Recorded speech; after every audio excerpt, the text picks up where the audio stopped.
Halo, perkenalkan nama saya Fahri Nizar Argubi, mahasiswa semester 6 program studi Teknik Informatika Universitas Padjadjaran. Saya memiliki ketertarikan kuat di bidang data science dan machine learning yang saat ini terus saya kembangkan melalui keterlibatan dalam beberapa proyek dan pengembangan AI dan analisis data. Selama kuliah, saya telah belajar banyak dan terlibat dalam berbagai aspek informatika, mulai dari pemrograman, database, hingga kecerdasan buatan dan visualisasi data. Saya juga merupakan lulusan Bangkit Akademi tahun 2024 dalam Learning Path Machine Learning, program yang sangat memperdalam kemampuan saya dalam bidang artificial intelligence dan pengembangan aplikasi berbasis model machine learning. Saya terlibat dalam beberapa kegiatan organisasi seperti menjadi staf Departemen Pengembangan Teknologi Informasi selama 2 tahun pada himpunan dan menjabat sebagai Ketua Informatik Robotic Clubs pada tahun 2024 yang merupakan komunitas yang berfokus pada pengembangan AI dan robotik di jurusan saya. Alasan saya mendaftar Digistar Internship di Telkom adalah karena saya ingin berkembang di lingkungan teknologi yang nyata, relevan, dan berdampak luas. PT Telekomunikasi Indonesia dikenal sebagai perusahaan yang terus berinovasi di bidang digital dan data-driven decision making. Saya ingin berkontribusi secara langsung pada proyek-proyek tersebut, khususnya dalam bidang yang saya daftar, yaitu analisis dan visualisasi data.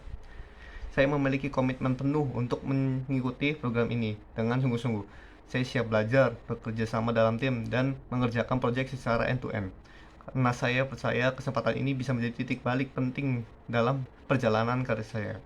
Kesibukan saya saat ini adalah dengan mengembangkan diri pada skill query dan pemrograman saya pada website LeetCode dan mempersiapkan tugas saya untuk tahun keempat selama kuliah ini, khususnya pada penerapan computer vision.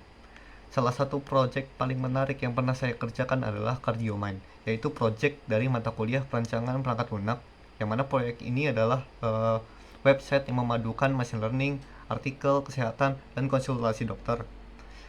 Kontribusi saya dalam tim adalah sebagai AI engineer dan backend developer dengan mengembangkan model klasifikasi apakah seseorang akan melakukan bunuh diri berdasarkan 5 tweet terakhir yang dia upload dengan menggunakan konvolusional satu dimensi dan LSTM, serta klasifikasi potensi sakit jantung berdasarkan beberapa input fisiologis dan perilaku menggunakan model CNN dan memprediksi potensi penyakit jantung seseorang. Selain itu, saya sebagai backend juga membuat endpoint, controller, dan skema menggunakan Express.js untuk pengoperasian data di dalam website yang menggunakan dua database, yaitu Firebase dan MongoDB. Selain itu, saya juga membantu melakukan fetching data di front-end dengan React. Proyek ini memakan waktu sekitar 10 minggu. Proyek ini dikembangkan dalam format tim sprint agile dengan total 5 sprint selama beberapa minggu. Berikut tahapan pengerjaannya. Pada sprint pertama, kita melakukan perancangan dan perencanaan awal, di mana kita menentukan ide dan fitur utama dari website ini. Lalu pemilihan teknologi dan framework. Dan bagian backend kita menggunakan Express.js dan untuk bagian machine learningnya kita menggunakan TensorFlow. Lalu untuk sprint kedua, desain antarmuka dan setup arsitektur, di mana kami setup konfigurasi server, routing, dan middleware. Juga kita mempersiapkan koneksi database dan autentifikasi.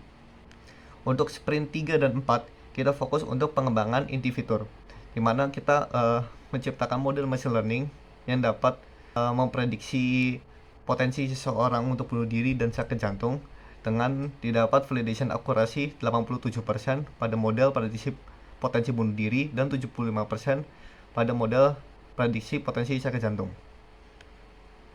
Lalu untuk sprint yang terakhir, yaitu sprint kelima, kita fokus pada development dan pengujian, di mana kita mendeploy aplikasi ke hosting, di mana Vercel untuk front-end dan Railways untuk back-end, pengujian fungsional, dan bug fixing.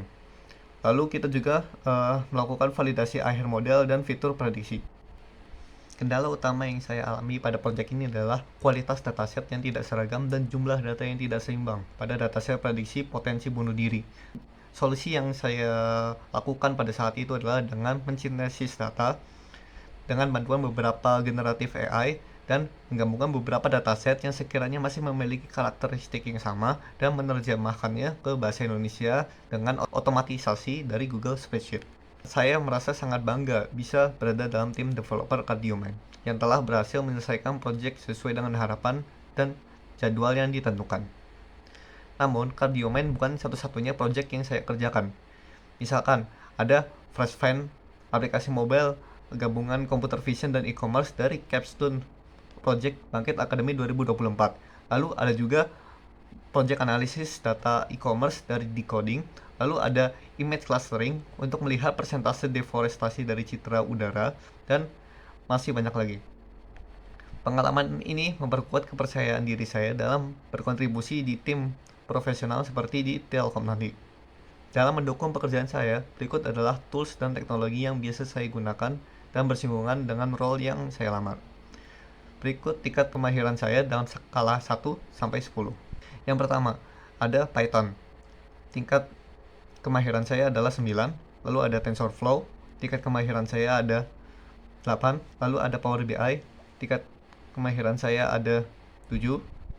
Lalu ada MySQL dengan tingkat kemahiran saya adalah 9. Lalu ada MongoDB dengan tingkat kemahiran saya 8. Lalu ada Git dan GitHub dengan tingkat kemahiran saya 8.